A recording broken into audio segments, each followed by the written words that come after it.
Hi, my name is Rick. We're here in Clovis, California at Jefferson Elementary School, which is a Title I school, very low income. And every year, this is our 14th year, we bring a car show to them, and we raise approximately $14,000 every year that goes directly back to the school.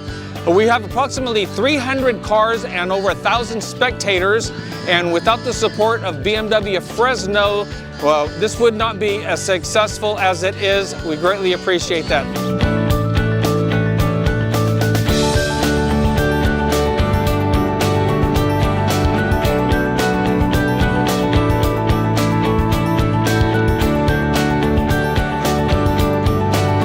Again, all this money that we raise goes directly back to the school for the kids, and without BMW Fresno, it would not be as successful as it is. Thank you very much.